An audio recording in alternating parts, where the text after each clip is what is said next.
y'all. We're back. That's right, The King, written, produced, and directed by the Danielle Gully, is happening December 14th with 2 showings, one at 3 p.m. and another one at 7:30 p.m. This year will be at the Summit Church. That's 2575 Summit Church Road in San Antonio, Texas. Now, if you haven't gotten your tickets yet, that's all right. Don't worry about it because we got you. Go ahead and go online to daniellegully.com to make sure you get what you need, because we need to make sure your face is in the place. We love you, and we'll see you there. This is Kevin Howell, the One-Eyed Scout. Watch the One-Eyed Scout show on TAN TV. Connect on all social media outlets, including Roku, Amazon Fire Stick. Wednesday nights at 7 p.m. Central Standard Time. We'll see you there. My name is Jerry Jackson, and you're watching TAN TV. I'm Kiwani Taylor with St. Philip's College Tourism Hospitality Culinary Arts Program. I am the program coordinator here. And if you ask me, again, any of my students, they'll tell you that the perfect sandwich is the perfect fish sandwich. Looking forward to meeting you. And we will win that sandwich contest. We have a very unique opportunity. Today we have Coach Chris Dial from Texas A&M San Antonio as he prepares for the grand opening of sorts for Texas A&M San Antonio basketball.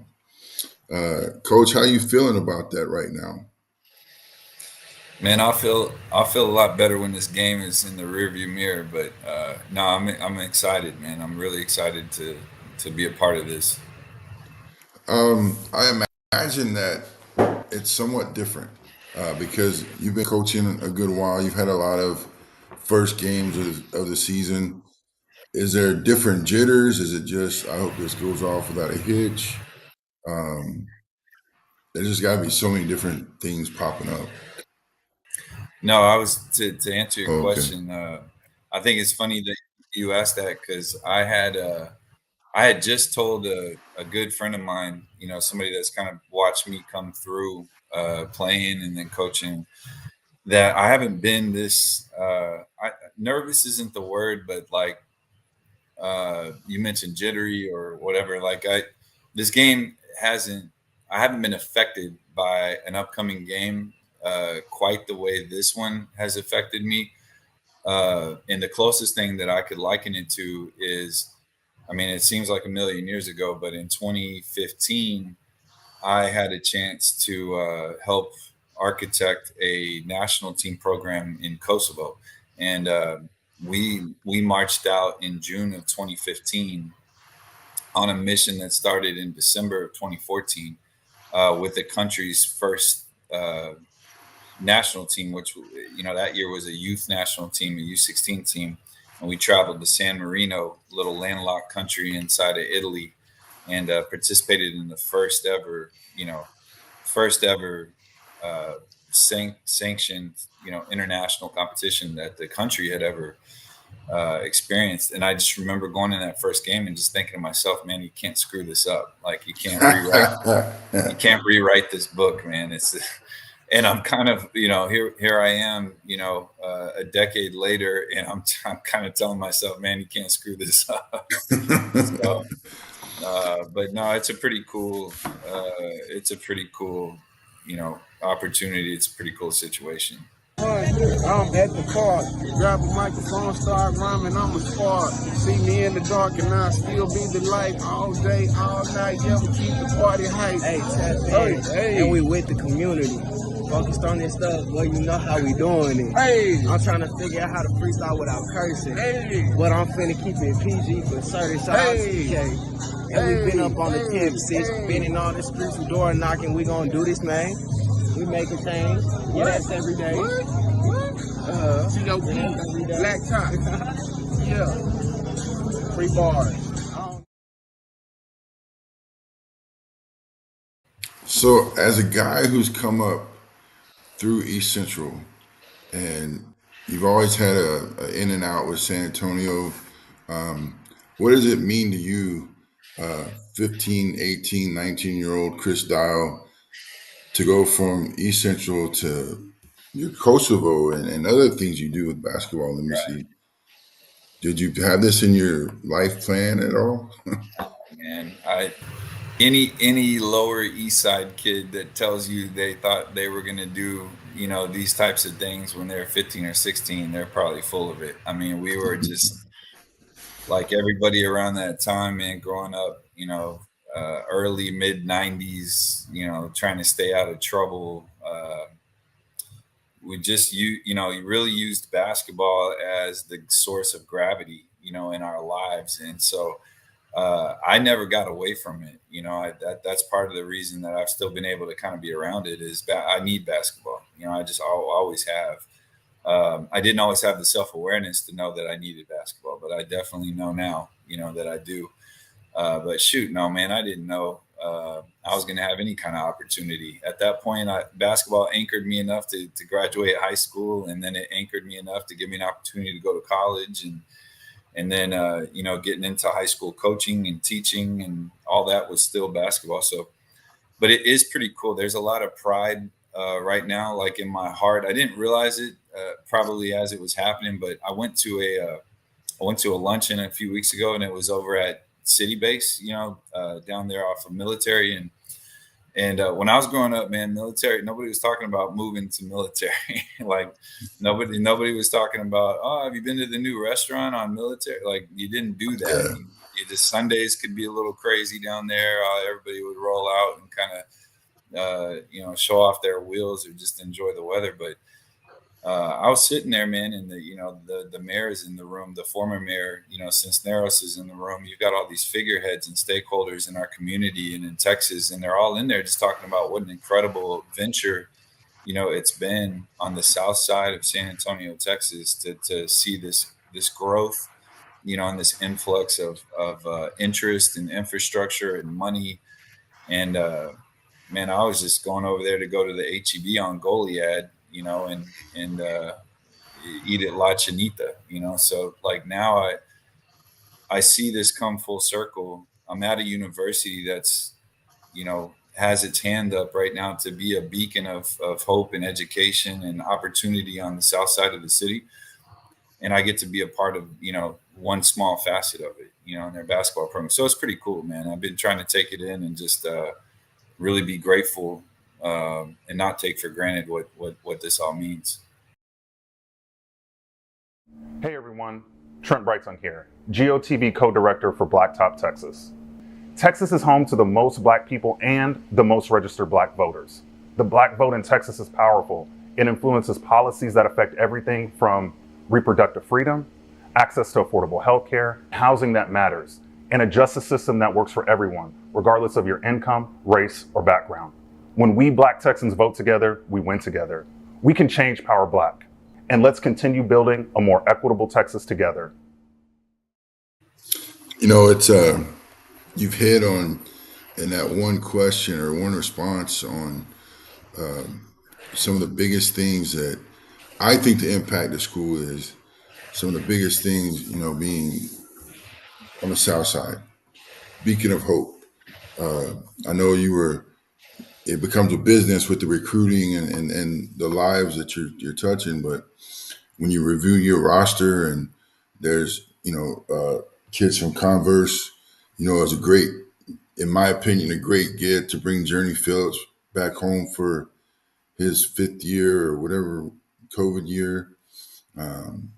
Julian, man, that dude, he's a big old, he's 6'6", which is size, but right. He's big, 6'6". Like big body, man. I'm gonna have to feed that kid this year. It's gonna cost me a fortune. Just to feed that kid, yeah.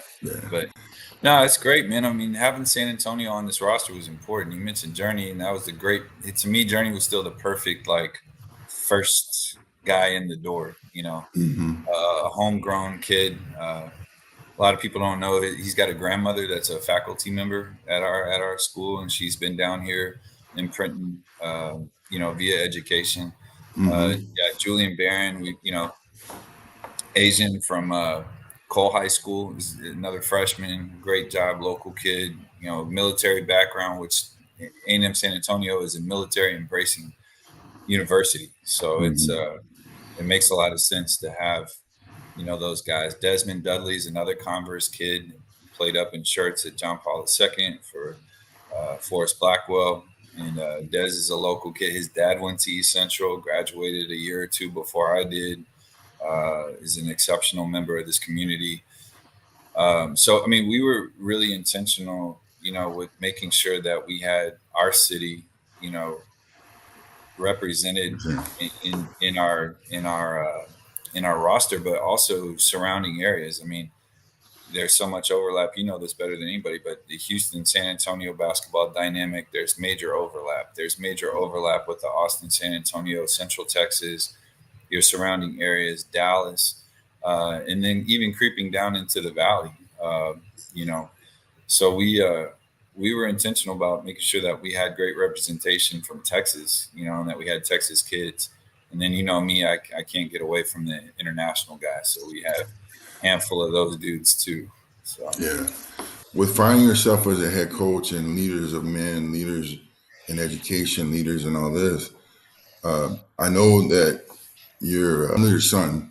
I've met him. Like, how do you keep that relationship? Because you got a great relationship with him. And I guess sometimes I'm in awe of people who had an outlier being such a great leader, still being such a great father. Appreciate that, man. I mean, just for you saying that means a lot because you're a good dad too. Yeah, I don't. It's coaches have non-negotiables. We all preach standards.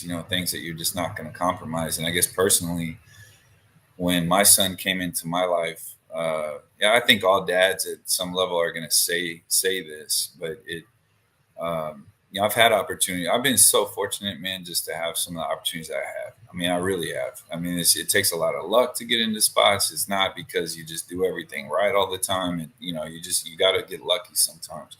I've tried to treat people the right way for the most part and been real fortunate. But I passed on, some opportunities back overseas, some different things that I could potentially do, get to my age and you start thinking, should I have chased down that, that NBA dream? Should I have tried, going into that? But when he was born, man, it was a no-brainer prioritization of my life. And anything that I do career-wise, anything that I do personally now is going to put him at the top of that. And being here in the city, still, we travel and we're busy and our hours are crazy and it's a nonstop job. And I basically have 16 sons, now 17 sons. Yes. But the cool thing is my son, JT, he gets to be a part of this. The guys already know him. He's in the gym. He after school, if he needs to go back up to dad's work, that's a good day for him. Yeah. He'll be at the first game acting like he owns the facility. He just, he has no idea, how fortunate he is to be in an environment like that where he's got a lot of people that know who he is and care about him. But it makes it that much more, rewarding for me that I can have him. And you came through some tryouts and different scenarios and he's out there bouncing off the wall. When I was at Olu, he was at all the games. So I just love the fact that I can do this with him. If I was, smart enough to be an emergency room surgeon, he's not going to be in there with me. Watching me figure this out. So it's that work-life balance that so many people are trying to figure out. And I'm not saying I got to figure it out, but I'm just glad that You're doing a great job. I appreciate it, man. I'm just glad he's around and he enjoys it too. He's probably put more pressure on me than anybody else about winning his first game, man. He's like, Dad, you have to win. Okay, well, we're going to try.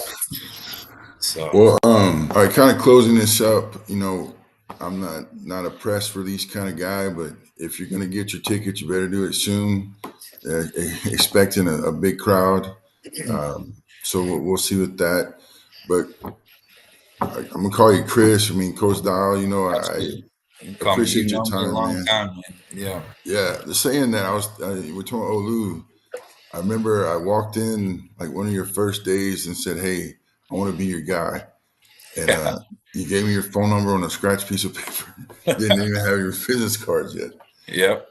But it's been amazing, man, to watch you navigate both the city, basketball embassy, and one last plug for your program.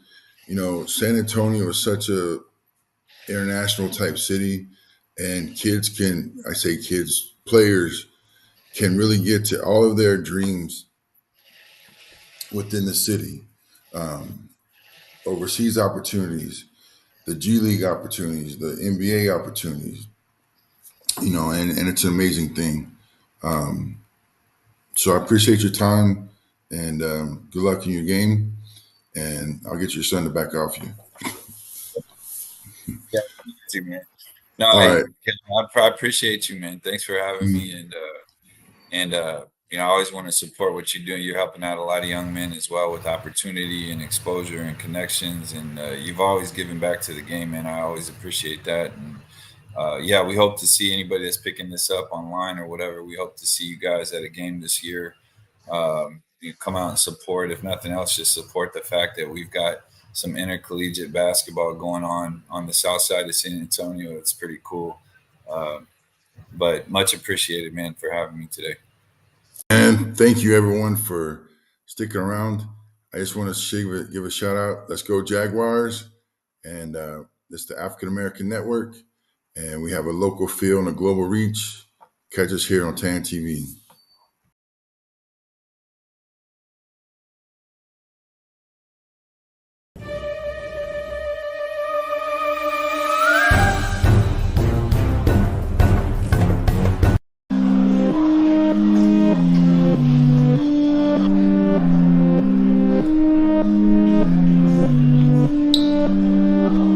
So these sandwiches really $5.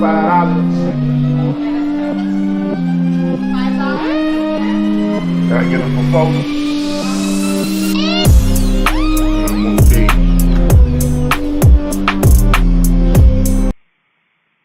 Yo, what's up? This bruh man from the 5th floor. And look at here. I'm searching for the perfect sandwich. So I want y'all to register at www.theafricanamericannetwork.com to join my sandwich community. It's gonna be all that. And look at here. Want y'all to invite me to your city if you think you got the perfect sandwich.